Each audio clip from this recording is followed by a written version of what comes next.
नमस्कार सभी को। प्रकाशित संवाद भाग 2 में अगला अंक है ज्ञान, विवेक, विज्ञान और उपकार। अपने पराये की मानसिकता ही अपराध प्रवृत्ति है। यदि मानव जाति मन स्वस्थता हासिल करता है तो अपने पराये की दीवारें उसी समय से समाप्त हो जाती हैं। समुदाय समुदाय के बीच जो कटुता है, युद्ध का जो झंझट है, उससे मुक्ति पाना बनता है। मन स्वस्थता समझदारी से आता है। हम सहअस्तित्व में जी रहे हैं, यह है समझदारी। सहअस्तित्व है व्यापक वस्तु में जड़ चैतन्य प्रकृति का संपृक्त होना और रहना। यह ज्ञान हर मानव को होना है। यह ज्ञान यदि सुदृढ़ होता है तो उसके आधार पर हम विवेक और विज्ञान को पहचान सकते हैं। विवेक में जीवन का अमरत्व समझ में आता है। विगत में ज्ञान को अव्यक्त और अनिर्वचनीय बताकर समझाना छूट गया था। साथ ही जीवन को समझाना नहीं बन पाया था, उसको मैं पा गया। मैं जीवन को समझाने में समर्थ हूँ, पारंगत हूँ, प्रमाणित हूँ। यह मैं आपके सामने सत्यापित कर रहा हूँ। जीवन का अमरत्व जब समझ में आता है तो मरने कटने का भय समाप्त हो जाता है। मानव के पास भय 4 ही प्रकार के हैं। मृत्यु भय अर्थात प्राण भय, धन भय, पद भय और मान भय। मान भय है हम जिस हैसियत या तबके में रहते हैं वह छिन न जाए। धन भय है हमारा संग्रह संपदा हमसे छिन न जाए। इन चारों प्रकार के भय से हम विवेक पूर्वक मुक्त हो जाते हैं। ज्ञान और विवेक के बाद विज्ञान संपन्न होने की बारी आती है।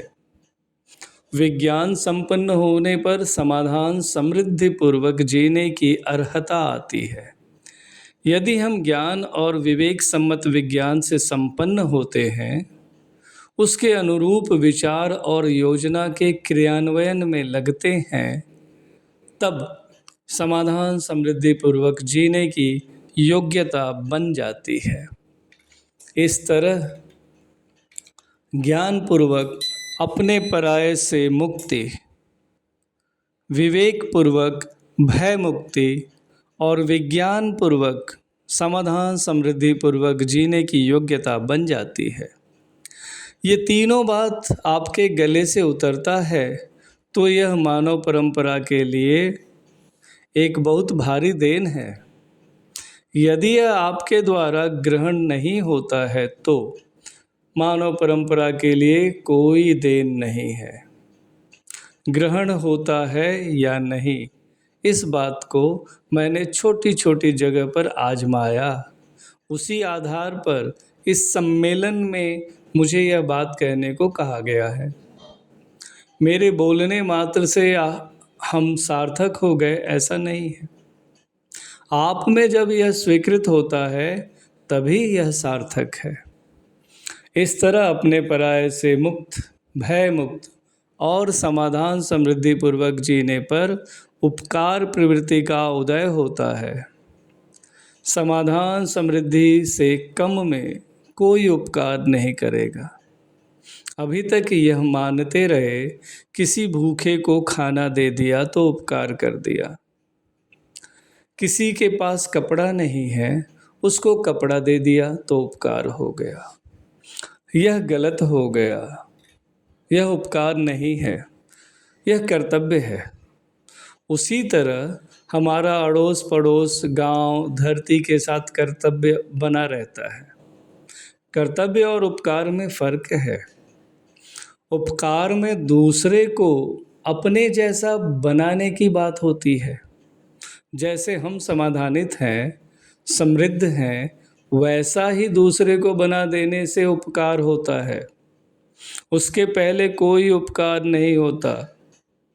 यह मेरी घोषणा है, यह मेरा अनुभव है। उपकार करने के क्रम में ही मैं यहाँ आपके सम्मुख प्रस्तुत हूँ। उपकार करने में कोई बंधन या भ्रम नहीं होता।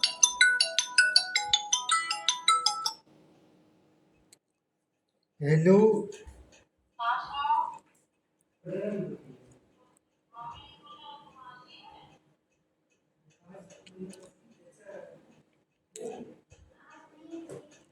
उपकार करने में कोई बंधन या भ्रम नहीं होता। मेरे यह बोलने मात्र से उपकार नहीं हुआ।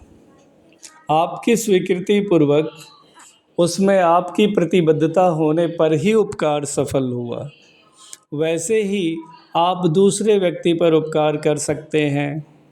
इस ढंग से उपकार का परंपरा बनता है, जैसे दीप से दीप जलते हैं। उपकार विधि से ही मानवीय परंपरा बनती है। दूसरे किसी विधि से हम मानवीय परंपरा नहीं बना पाएंगे। जीवन विद्या सम्मेलन 2006 कानपुर।